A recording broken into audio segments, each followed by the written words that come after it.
tarde e seja bem-vindo de volta. Em 2019, o nutricionista Humberto Barbosa recebia em Paris o prémio para a melhor clínica anti-envelhecimento do mundo.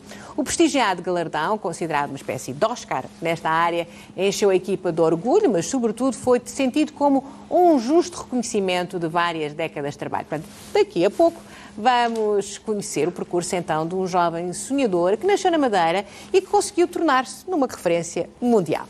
E vamos contar a história de primeiro é um jovem que aqui vemos, ponham-me lá o jovem, aqui está ele, que aqui vemos com ideias muito claras. Este homem sempre teve ideias muito claras e para o seu futuro, sobretudo. Tinha como objetivo ajudar as pessoas a ter uma vida longa, com a melhor saúde possível. Aos 17 anos decidiu estudar nutrição em Inglaterra e fez uma proposta aos pais. Eles pagavam-lhe a viagem e os primeiros 30 dias da estadia. O resto era com ele.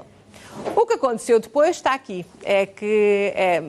E como é que este nutricionista se tornou um nome de referência a nível mundial? Bom, é uma história conhecida, mas cá não sabem tudo. Por isso, vamos saber o resto com Humberto Barbosa. Olá, Humberto! Sempre mais novo, eu não sei como é que isto é. Olá, não nos podemos tocar nem beijar. Faz favor. Beijados e cumprimentados. Faz favor de sentar. Olá, Humberto. Pois sim. Muito obrigada. Vou aqui deste lado, devia ser pelo outro. Faz favor de sentar.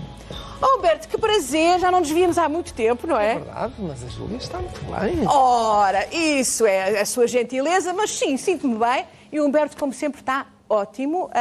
Eu acho que é a sua melhor montra. É o próprio Humberto, não é? Muito obrigado. São os seus belos olhos que dizem isso. Não, mas está muito bem. Olha, muito obrigado. Vamos. A sua história é muito conhecida, mas eu acho que as pessoas não têm muita noção da sua tenacidade e da sua determinação, do seu foco. As suas primeiras memórias têm a ver com a Madeira, não é? É a Madeira, a sua terra. É, ora, já estou. Olha aqui, este... Onde é que a Júlia foi descobrir essa fotografia? Que maravilha, que maravilha. 8 meses de idade. Rechonchudo. Exatamente, e já olhar para o futuro. Sempre olhar para o futuro. Achava a Madeira um sítio pequenino para crescer ou não? A Madeira é um sítio admirável, é uma terra de boa gente, onde ali podemos encontrar tudo. Num dia normal na Madeira, encontramos, se formos andando, vemos as 4 estações num só dia. O outono, portanto, o inverno, o verão, mas também se formos lá ao Pico do Arieiro também conseguimos ver ali as montanhas com neve. Eu sempre pensei que não sairia, portanto, da Madeira. Portanto, e que até não tinha isso como sonho? Quando era criança, quando tinha 5 anos, 6 anos, não me imaginava ir para outros lados. Mas, à medida que foi crescendo, e quando tinha 12, 13 anos, aí sim os sonhos abriram-se um pouco mais. E aquilo que me fez pensar e escolher o que é que queria fazer mais tarde foi ter-me apercebido e conhecido pessoas que, por um lado, alguns morreram muito antes do seu prazo de validade ter acabado. Conheci, por exemplo, o pai de um colega meu de carteira, que morreu aos 40 e poucos anos, de infarto, de repente. Isso fez-lhe confusão? Muita confusão, portanto, porque era um dos meus melhores amigos. Claro, porque morreu. E de repente ver o nosso melhor amigo, ou um dos nossos melhores amigos, muito triste, porque o pai dele tinha morrido assim de repente aos 40 e tal anos. Mas, por outro lado, também conheci algumas pessoas com mais de 100 anos. Essa assimetria fazia ali borbulhas na inteligência. Então, o que é que se passa? O que é que se passa aqui? Porquê que algumas pessoas são despachadas, entre aspas, antes dos 40 e, por outro lado, outras conseguem ter a sorte de viver até aos 100, até aos 90. Portanto, depois apercebi-me que aquilo não era bem uma questão de sorte. Havia ali uns fatores, portanto, que podiam fazer com que a sorte pendesse. Mas apercebeu-se como? Porque refletia sobre isso? Era miúdo? Sim, nessa altura. Era miúdo, não é? Portanto, como é que se faz a reflexão com 12, 13, 14 anos? Não. É quando vai para Lisboa? É. Mais tarde, portanto, eu vim para Lisboa depois, quando tinha 14 anos. Porque os seus pais vêm para cá, não é? Vieram para cá, exato. O meu pai estava ligado aos bordados, na Madeira, mas depois, a seguir ao 25 de Abril, mais precisamente em 75, decidiu mudar de vida, portanto, vendeu o que tinha lá na Madeira e decidiu abrir uma loja de produtos dietéticos, uma pequena loja. O seu pai já tinha... Ele abriu uma loja de produtos dietéticos na parede. Isto tinha que ser. Numa altura em que, praticamente, em Portugal, essas lojas eram desconhecidas. E eu tive acesso a muitos livros sobre nutrição, sobre longevidade, portanto, que ele também vendia, portanto, lá nessa loja. Portanto, então havia, digamos que uma disposição em casa, havia uma apetência para estas matérias. Havia o acesso, digamos, a este tipo de informação. E quando comecei a ler alguns livros diferentes, normalmente até de autores ingleses, que eram a referência na altura, apercebi-me... E se cá era a nutrição, era uma coisa que não se falava. A nutrição tinha a ver com a dieta quando se estava doente. Havia já no Porto um curso de nutrição, mas a nível de bacharelato, não ainda a nível de licenciatura. E apercebi-me um dia, li o livro de um médico inglês, e apercebi-me nesse livro, vinha lá escrito com todas as letras, que a fórmula da longevidade era comer bem. Ela era baseada em 4 fatores essenciais: alimentação saudável, prática regular de exercício físico, controle de stress e equilíbrio emocional. E, nessa altura, fez-se luz e eu apercebi-me que realmente isso era um denominador comum daquelas pessoas que viviam sem anos. Exatamente. Portanto, daí até para a Inglaterra foi um tirinho. Foi quase, exatamente. Ainda tive que completar aqui os meus estudos iniciais e ajudar o meu pai, portanto, também. Não havia. O meu pai era bem sucedido, mas não dava para a Inglaterra estudar, ou dava? Ele tinha essa preocupação porque realmente estudar em Inglaterra era algo que custava bastante dinheiro, não só as propinas, portanto, não só a faculdade, mas também a própria acomodação. A vida. Humberto, e não era só isso, também não era muito comum nessa época, a não ser num determinado patamar, as pessoas não iam fazer formação fora de Portugal, quer dizer, portanto, isso pressupõe que em casa, entre todos, já havia uma cabeça muito, muito disponível para arriscar, que é um bocadinho o código da sua vida como empresário, não é? Que é arrisca. Vamos embora. E foi com 17 anos. Sim, que foi com 17 anos. A minha irmã mais velha, portanto... Cheio de estilo aqui, é? Isso foi quando 17 anos, quando cheguei ao aeroporto, portanto, para a Inglaterra. A primeira viagem que fiz, portanto, para a Inglaterra. Quando me mudei para lá, portanto, quando fui estudar, portanto, tinha 17 anos naquela fotografia. Portanto. Tinha sítio para ficar ou foi à descoberta de tudo? Foi na aventura pura? Não, foi à descoberta. Mas ainda em relação à Inglaterra, havia já eu tinha um familiar, né? Okay. A minha irmã mais velha, Eugénia, portanto, ela também foi, assim, uma pessoa bastante revolucionária, porque numa altura em que a maior parte das raparigas da idade dela não saíam no Funchal, ela também decidiu partir e foi viver para a Inglaterra, para a ilha de Jersey. Estive lá a trabalhar ainda durante algum tempo. Portanto, ela abriu o caminho. Ela deu força e disse, não, vai, é um bom país, vais gostar e obviamente, portanto, também me deu esse incentivo. Agora, temos um Humberto a trabalhar e a estudar muito, imagino eu, mas também a trabalhar. O que é que fazia para se sustentar em Inglaterra? Que eu gosto dessa... Olha, aquela fotografia é interessante. Mesmo trabalhando e estudando, havia sempre tempo para fazer ali um bom jogging, mesmo quando nevava. Portanto, é algo que é um bom hábito. E à noite, o que é que se fazia? À noite, trabalhava-se. Lavava-se pratos? Eu estudava durante o dia e, voltando um pouco atrás, quando cheguei realmente à Inglaterra, aquilo que eu tinha conseguido dos meus pais é que me assegurassem aqueles primeiros 30 dias. Na altura, o meu pai até me comprou um bilhete de ida e volta, apesar de eu ter dito que bastava só ida. Mas ele achou que realmente... Mas obviamente, quando cheguei lá, a primeira coisa que fiz foi tentar encontrar um bom sítio para ficar. E um bom sítio custava muito dinheiro, porque qualquer apartamento, qualquer casa... Então, um dia, depois de muito procurar, falaram-me de uma senhora que alugava quartos para crianças, portanto, pequenas da Nigéria, que chamava-se foster children, foster parents, portanto, eram crianças que queriam, os pais queriam que elas fizessem a sua formação, portanto, lá em Inglaterra, e ela era uma família humilde. O marido dela, a profissão, lia os contadores de eletricidade, portanto era este tipo de família, mas ela só tratava daquelas crianças e mais nada. Mas deram uma indicação que era boa pessoa, coração aberto, e então bati-lhe à porta. Foi acolhido. E expliquei que realmente aquele era o meu destino, era ali que eu queria ficar. Agora Isso é uma hora de Londres, não é? Que era Brighton. Era exatamente, uma hora de Londres. Portanto, exatamente. Ou seja, foi poupadinho e sensato. Muito poupadinho. E sensato. De repente... arranjei uma segunda família, portanto, e aquilo não foi um aluguer de um quarto na casa de uma família, foi uma segunda família. Foi sorte. Pelo preço do aluguer de um quarto, portanto, foi um ótimo negócio para mim. Tive ali referências, portanto, de pessoas simples, mas bondosas, com bons princípios que também me souberam transmitir, e é graças a eles que também consegui não me perder por maus caminhos, como tantos estudantes se perdem por maus caminhos. E essas tentações estavam lá? As tentações estão sempre ao nosso redor. Estamos a falar do quê? Drogas? Tudo Havia existe. tudo. Portanto, naquela altura, um estudante... Não se deslumbrou um bocadinho. Isto é tão diferente. Um estudante em Inglaterra podia, desde o álcool às drogas, portanto, é pura e simplesmente desistir dos estudos, discotecas, enfim. A boa vida. Portanto, estava ali à mão de semear. Não aconteceu nada. Não aconteceu nada, claro que não. Eu tracei um plano, já tinha o problema da acomodação resolvido, faltava agora arranjar o resto do dinheiro, portanto, para poder pagar a faculdade. Fui saber o que é que um português de 17 anos podia fazer em Inglaterra. E a resposta foi nada, porque Portugal não pertencia à Comunidade Europeia e o meu permite de trabalho era permite de estudante.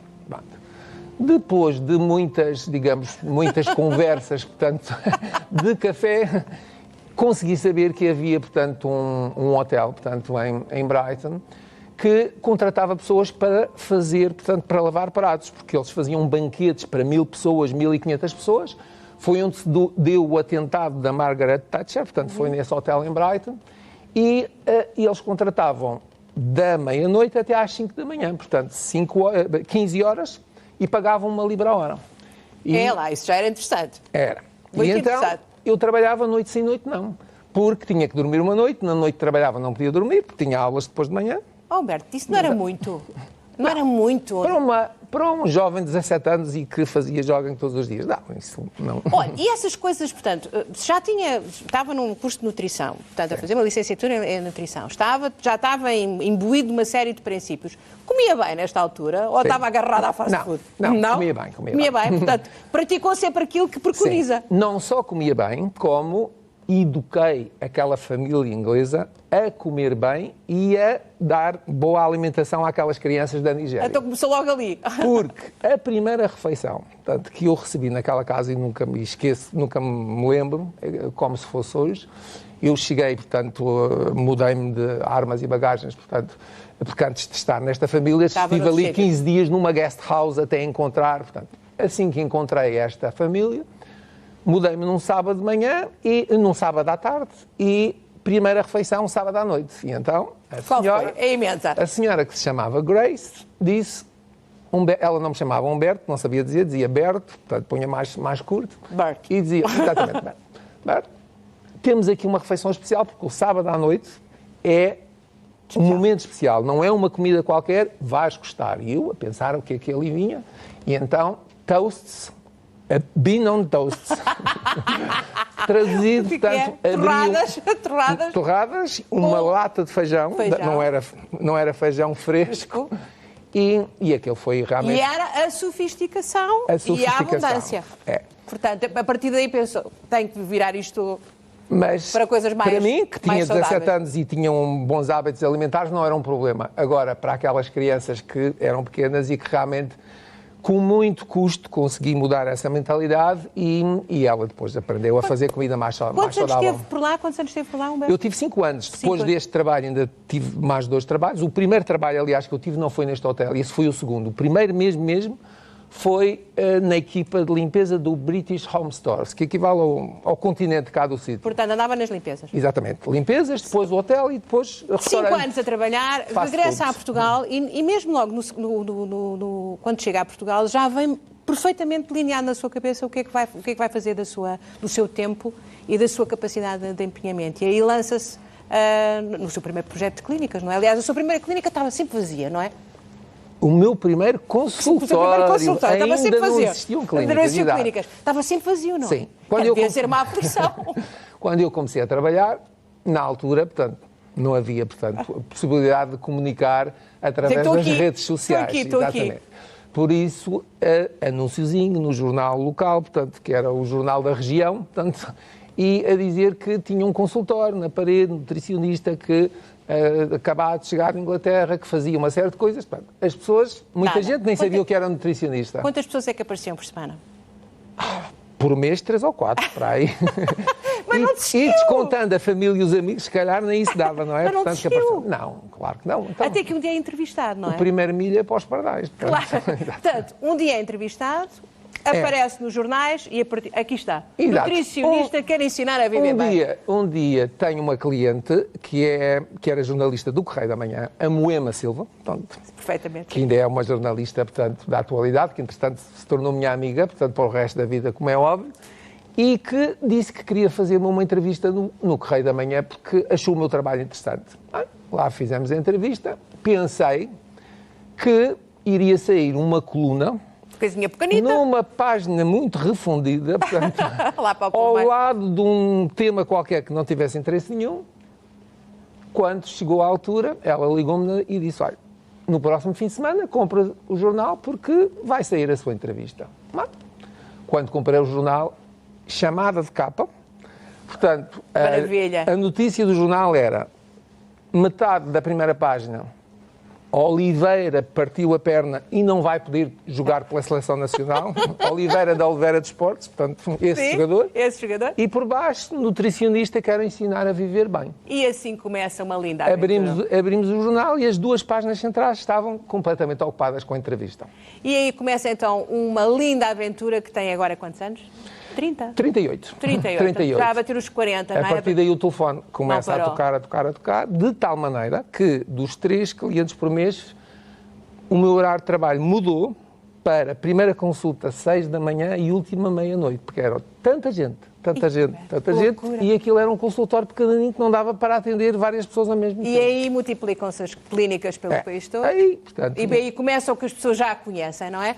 E a última etapa dessa grande aventura tem a ver então com esse projeto, da qual eu sou uma beneficiária, porque foi na Clínica do Tempo que eu reeduquei, que o Humberto me reeducou a alimentação, a Clínica do Tempo. E a Clínica do Tempo é outro conceito. Portanto, aí sim entra já a parte toda do Sim, anti-envelhecimento. durante muitos anos nós estávamos mais ligados à área da nutrição e também à área da estética, que era uma área com muita procura. Mas quando fiz 25 anos de carreira, apercebi-me que realmente estava numa altura da minha idade que era muito importante preocuparmos com a questão da longevidade.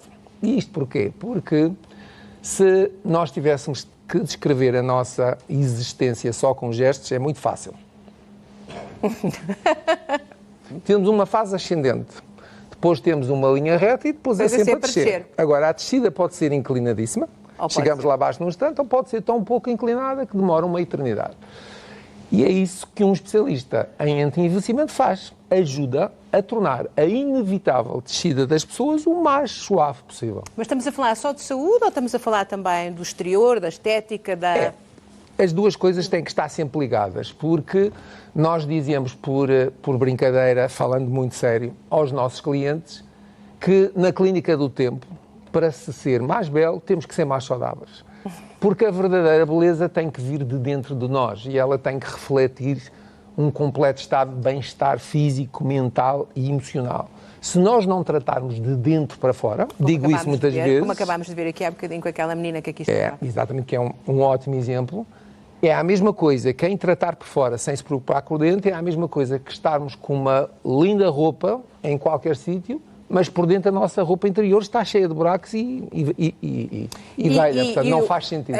Quando o Humberto, no fundo, faz essa fórmula, ou apresenta assim, bate no momento em que de facto as pessoas estão muito receptivas a ouvir esse, digamos, esse chamamento, não é? É que foi mesmo na altura, se não estou a erro, que as pessoas começaram a ficar muito interessadas. A Clínica do Tempo, desde o primeiro minuto, é um grande sucesso internacional. Felizmente as coisas têm discorrido muito, muito bem, porque o nome começou por ser bem sucedido, porque Clínica do Tempo as pessoas percebem imediatamente o que é. A seguir à saúde, o tempo é o nosso bem mais precioso. Todos gostavam de ter mais tempo para nós, mais tempo para aqueles que mais gostamos e mais tempo de vida. Na Clínica do Tempo é isso que nós fazemos, ensinamos as pessoas a terem mais tempo, mais qualidade de tempo e tentamos acrescentar alguns anos de vida com muita qualidade. E, independentemente da motivação que traz uma pessoa à nossa clínica, porque ainda existem pessoas que nos procuram por questões de estética, porque sabem que nós temos uma tecnologia evoluída que permite eliminar até 20 centímetros de gordura numa única sessão de 1 hora, mas Quando as pessoas nos pedem isso, nós dizemos, atenção, aqui nós podemos pôr essa tecnologia ao seu dispor, mas integrado num completo programa de reeducação alimentar e comportamental. Porque se não mudarmos os nossos hábitos, qualquer tratamento que façamos, passados 6 meses, estamos lá outra vez a fazer a mesma coisa. Olha, estamos a falar de tempo e o tempo aqui também corre rápido. Nós vamos continuar a falar com o Humberto Barbosa, mas agora temos uma surpresa para ele. Mas a seguir, o que vem a seguir é um recadinho e nós já voltamos. Hoje estamos a falar também aqui de saúde, embora eu julgo que existe uma enorme curiosidade sobre, enfim, aquilo que vai acontecendo com as pessoas que conseguem matrizar, é o que aconteceu com o Humberto Barbosa, matrizar uma forma, uma maneira de ter um entendimento do que é o tempo, a alimentação, a saúde e como tudo isto bate certo. Ora, entre os clientes, o Humberto Barbosa tem muitos clientes, mas entre os clientes do Humberto Barbosa não faltam artistas famosos, tanto em Portugal como até em Hollywood. Vamos ver quem é que enviou uma mensagem. Pode ser? Bora lá? Vamos lá ver. Nos idos de 1997, a Estoril do Sol adquiriu o Casino da Póvoa. E com isso surgiu o convite daquela instituição para eu fazer de António variações. Imaginem, aí ia estar durante vários meses e depois também no Casino Estoril, na Póvoa e depois no Estoril, durante cerca de 1 ano, a fazer de António variações. E para isso eu tinha que perder 10 quilos e usar olhos azuis e colocar uma barba ruiva e um cabelo ruivo e vestir em corpo, alma e voz essa grande personagem que foi o António. E foi assim que eu conheci o Humberto Barbosa. Eu fui ao Dr. Humberto Barbosa, expliquei-lhe o que é que se passava e eu sei que em pouco menos de 3 meses o Humberto Barbosa fez-me perder os tais 10 ou 12 quilos a mais e eu subi ao palco da Póvoa, qual variações, qual quê. Desde aí para cá ficámos grandes amigos. Eu admiro muito o profissionalismo do Humberto, a sua resiliência, a sua forma de estar na vida, a maneira como ele trata as pessoas, sejam elas quem forem, a forma simpática e educada com que faz o seu percurso e, portanto, só podíamos ser amigos. Por isso, hoje em dia, continuamos a ver-nos também profissionalmente, porque, enfim, invariavelmente, quando eu vou para fora de pé e fico assim um bocadinho mais aflito, vou ter com o Humberto e ele atira-me a boia.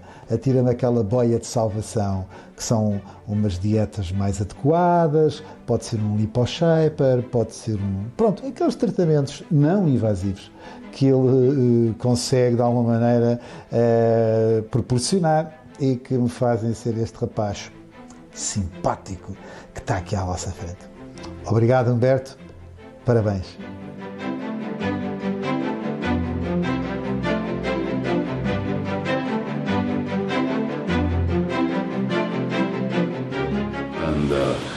I have to tell you, I read about Humberto Barbosa and Clínica do Tempo, and I was very intrigued by the work they do because it's revolutionary. I cannot recommend them enough. They're already globally renowned.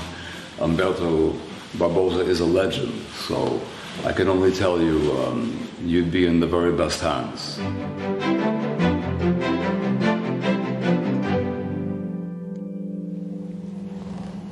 Começando por agradecer ao meu querido amigo Fernando. É realmente um homem excepcional. Ele é conhecido como o homem das 1001 vozes. Portanto, o que as pessoas não sabem é que, na realidade, são 1001 vozes, porque ele sabe imitar 1000 pessoas, mas depois tem uma voz a mais, que é aquela voz do interior. É dele. E que o faz ser uma excelente pessoa. Ele é alguém que eu conheço há muitos anos, é uma pessoa espiritualmente muito elevada, tem a sua voz do interior, não é aquela que canta, é a voz que lhe vem ali da alma e que não é para cantar. É uma voz que toca às pessoas, tocou-me a mim, e tenho o prazer e a honra de ser amigo dele há muitos anos, fico muito contente, não sabia desta surpresa. O Armand Assante é daqueles que vieram O Armand Assante é alguém que é do circuito internacional. Nós atendemos muitas pessoas de todo o mundo. Anualmente atendemos clientes de mais de 50 a 60 países diferentes. E atendemos muitas pessoas internacionais, porque os nossos clientes pelo facto dos nossos tratamentos serem totalmente não invasivos, são clientes prescritores. Quando há alguém que faz um tratamento invasivo, muitas vezes não conta à família e aos amigos. Agora, quando se trata de um programa não invasivo, publicitam. E pessoas que estiveram em Portugal a filmar, chegam lá aos seus países e... Aqui está. Este é o dia do Oscar? Este é o dia do Oscar? Sim, esse foi a seguir à cerimónia lá deste Oscar que nós recebemos lá em Nova Iorque. E estávamos ali em Times Square e fizemos ali aquela fotografia. É um dia bom este, portanto, é um dia bom. É um dia bom, é um dia muito bom. Foi partilhado com a família este dia? Sim. Quem estava da família? Quem estava? O Tomás, que é o meu partner, portanto, ali, portanto, na clínica, tem a mesma especialidade do que eu e é aquele que vai assegurar, portanto, aí está ele, portanto, isso foi na parte da tarde antes da cerimónia, portanto, fomos dar ali um passear. E a Gabriela não estava? A Gabriela não estava em Nova Iorque, não, porque eram muitas horas, portanto, para ela. Ela gosta de fazer circuitos mais curtos, mas esteve em Paris, portanto... Há quantos anos está casado com a Gabriela? Desde sempre, portanto, quando os casamentos são como aquele que a Júlia tem e como eu também tenho, não dizemos a idade, desde sempre, desde a vida inteira. Portanto. É a vida, não é? É a vida. É a vida. Ora, a vida aqui está, agora aqui está. Mas apaixonaram-se miudinhos, não é? Muito cedo. Começamos na vida, fizemos tudo muito cedo para agora, portanto, quando muitas pessoas estão, às vezes, a reiniciar a sua vida e com novos casamentos e novas famílias, nós estamos aqui a namorar. Agora é que começamos a namorar. Muito bem dito. Mas olha, o seu sucesso e a sua tranquilidade e aquilo que nós sentimos quando o visitamos. Aqui estão os dois. Aí está ela. Às vezes, enfim, às vezes tem clientes mais atrevidos, clientes homens, que dizem o seguinte: mas é que ninguém está a ouvir. Diga-me lá. É que o doutor aqui, com esta clínica, estes tratamentos, isso tudo, quer dizer, principalmente pessoas que já têm até mais idade do que eu, dizem, quando chegar à minha idade, se calhar arranjar aí uma miúda de 30 anos. Já me têm dito isso muitas vezes. Valha-me Deus! E eu respondo e digo assim, mas qual é a piada disso? Mas isso é o que tantas pessoas da minha idade fazem. Piada? É ter quase 60 anos, uma mulher da minha idade que parece ter 30. Isso é que é. Agora, trocar por uma 30, não. Parece ter 30 e completamente alinhado. Exatamente, mas com a mente da mesma idade. A Gabriela tem exatamente a mesma idade que eu. E, aliás, é uma coisa interessante. Eu nasci no dia 8 de agosto de 1961. Portanto, o que dá, tudo somado, dá um número 8, que é um número que tem algum significado para mim. E a Gabriela nasceu no dia 17 de agosto de 1961. Exatamente no mesmo mês, portanto, no mesmo ano, e também somando a data de nascimento dela, também dá um 8, não é? Portanto, por isso, pode haver aqui alguma... Quantos filhos? Quantos filhos? 3? 3. Isso foi o que deu. 3 filhos e 5 netos, que também dá 8, portanto, exatamente. Está tudo certinho. Mas isso nos netos não vai ficar por aí, de certeza que não. Mas atenção, estas contas não estão bem feitas, porque os genros e as noras também contam como filhos. Também contam na equação, não, mas família. Ali estão aqui está o friso, não é? A família completa, a Olívia, a minha neta mais nova, ainda estava dentro da barriga da Laura, porque ainda não tinha nascido. Mas ali estão também as minhas noras, portanto, a Laura e a Catarina, que são... Que entre os filhos mais giros de Lisboa, o Tomás e o Augusto Barbosa, vem aí, estão aqui. Faz favor de sentar ali, peço desculpa de não se poderem sentar aqui ao pé de nós, mas temos... Olá! Quem é o Tomás e quem é o Augusto? É o Tomás. Este é o que eu conheço, não é? Eu, Augusto, também acho que conheço. Nós nos conhecemos todos. Muito bem. Ora, então... muito bem. Sejam bem aparecidos. A família tinha que estar presente, não é? Verdade. Portanto, o que é que eu não sei sobre o vosso pai? Contem-me lá. Tomás, por exemplo, ele dá ralhetes ao sócio ou não? Não, por acaso nunca deu ralhetes, dá ótimos... Sócios. A família são todos sócios. Dá ótimos conselhos e posso dizer que... Claramente que é um pai, mas é um melhor amigo, sem sombra de dúvida. E todos os conselhos que, se calhar, um filho pode ter ali um bocadinho de vergonha de perguntar ao nosso pai, ele deu-nos sempre a abertura para falar de tudo, sem qualquer tipo de problema. Mas deu abertura se o Tomás chegasse ao pé dele e dissesse: pai, eu gostava mesmo, era de ser físico nuclear. Ele dizia, mas não achas que o nutricionismo, a nutrição podia ser? É assim, ele começou desde cedo, desde que eu estava dentro da barriga da minha mãe, a meter aquela lavagem cerebral do vais ser nutricionista, tens de ser nutricionista. Costa faz isso com os netos também, não é? Sim, começou. Vão ser todos nutricionistas, pelo visto. O Augusto o que é que faz? O Augusto é da gestão, é da gestão. É o diretor de comunicação e marketing. Portanto, toda a bela imagem que a Clínica do Tempo tem, os nossos filmes, a nossa publicidade, a forma como atraímos os nossos clientes, é trabalho ali do Augusto. Então, e também não há conversas de vez em quando, assim, uma... Quando não se zanga. Está sempre com estar bem disposto. Há aquele estigma de quando os filhos trabalham com os pais.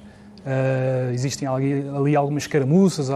Mas no nosso caso, em particular, eu acho que não. Eu acho que, principalmente, o que o meu pai sempre nos ensinou, e usando uma metáfora, sempre nos ensinou, nunca nos entregou o peixe, sempre nos ensinou a pescar. Muito bem, okay? Sim, senhora, e, portanto, nesse sentido, nós temos alguma liberdade também, mesmo trabalhando dentro da empresa, temos alguma liberdade. E depois, como pai, é a pessoa fantástica que é. Eu, quando vejo, de vez em quando encontro alguns aqui em Lisboa, estão sempre, portanto, pai e filho, ou um pai, não sei se é o mesmo filho. Tanto um como o outro. Normalmente todos vestidos muito esportivamente, assim com um carro bonito ao pé. Portanto, vocês têm os mesmos gostos. Isso do carro bonito deve ser da Uber. Portanto, Não é não. Portanto, ou seja, vocês têm o mesmo estilo de vida, combinam em tudo, é isso? Partilham muito a vida dele. Eu acho que é inevitável que isso aconteça, não é? Nós crescemos com ele, não é? Claro. E assimilamos também os gostos que ele tem. E acho que em todas as áreas da nossa vida vamos sempre buscar alguma coisa. E quem é que sonha mais alto? Só vocês, a vossa geração? Ou é o pai que ainda tem uma capacidade de visão a pensar não, agora é uma clínica na Torre das Amoreiras, que é a última, não é? Eu acho que tinha que abrir aqui o livro dos elogios, por isso nem vou fazê-lo, não é? E, portanto, acho que está à vista o sucesso, não é? E acho que quem sonha mais alto é ele, obviamente. Então vamos sonhar mais alto e olhar para ali. Vamos olhar para ali e ver o que é que acontece. Porque ali acho que vale a pena. É muito divertido. Foi ele que me ensinou a saltar para a água e a andar de barco. O avô é muito divertido. Sempre que eu vou à casa dele, eu brinco muito com ele. Ele faz muitas piadas e muitas magias. Também ele é que me ensinou a jogar basquetebol. Beijinhos, avô! Avô Beto, sabias que és o melhor avô do mundo? Porque, por exemplo, és mágico. Lembra-te daquela vez que eu e o mano fomos à tua casa e que tu disseste à avó que ias à garagem e depois ficaste invisível, surpreendeste-nos a todos. És mesmo o melhor avô do mundo. Beijinhos! E também porque és um grande desportista. Fazes os melhores cruzamentos para a minha cabeça. Lembras-te daquela vez que fizeste um cruzamento para a minha cabeça e eu marquei o gol ao pai? Beijinhos, és o melhor avô do mundo. Adorei, beijinhos, adeus. Mágico, invisível. vamos primeiro andar um bocadinho para trás. Não temos muito tempo, se há realmente alguém que tem sorte nos filhos que tenho, portanto, tanto o Tomás como o Augusto, como a Sofia, que não está cá, portanto, ela é advogada e trabalha no departamento jurídico também da nossa empresa e trabalha também numa empresa que faz muitas escrituras, portanto, e por isso está sempre cheia de trabalho. Mas é alguém também importante na nossa, digamos, na nossa... Ela estava ali naquelas fotografias, portanto, que passaram ali um pouco mais atrás. E portanto, agora, quando... O pai é que é sortudo, não são os filhos. Exatamente, portanto, o pai é que é sortudo. Com os meus três filhos, foi muito fácil educar estes 3 filhos, porque eu sempre disse que, assim como no coração, nós temos um ventrículo esquerdo e direito, portanto, na minha figura, eles tinham que olhar para mim como 50% é o pai, 50% é o melhor amigo. Mas rapidamente passamos do pai para o melhor amigo e do melhor amigo para o pai. Quando temos que brincar, quando temos que falar das coisas que só se falam com os melhores amigos, melhor amigo presente. Mas se há qualquer situação que é preciso o melhor amigo afastar-se e dar lugar ao pai para poder ensinar, motivar, corrigir, o pai entrava. Portanto, e esse é o segredo da relação saudável que eu tenho com os meus 3 filhos. E muito rapidamente, em segundos, ser avô é o quê? É muito doce? Ser avô é muito bom? É fantástico, principalmente destes netos maravilhosos. Estão sempre a levantar grandes desafios. Um dos últimos desafios que me fizeram foi tornar-me invisível. Portanto, aí eu disse-lhe que podia começar a trabalhar nisso, porque se resultasse até era um bom tratamento para ter na clínica do tempo. Porque já vi algumas pessoas que têm vergonha de ir para a praia, se pudessem tornar invisíveis no momento de ir à água. Resultava em tantas situações, não é? Mas consegui criar um mecanismo. Se eles não tivessem a ouvir, eu explicava como é que me tornava invisível. Mas apenas vou dizer... Não desmancha a magia. Consegui criar uma estrutura que me permite, efetivamente, não só ficar invisível, como no meu lugar ficar um boneco deste tamanho, vestido com as roupas em que eu estava no momento em que fiquei invisível. Isso não é para todos. É verdade. Agora eu fui liquidada completamente.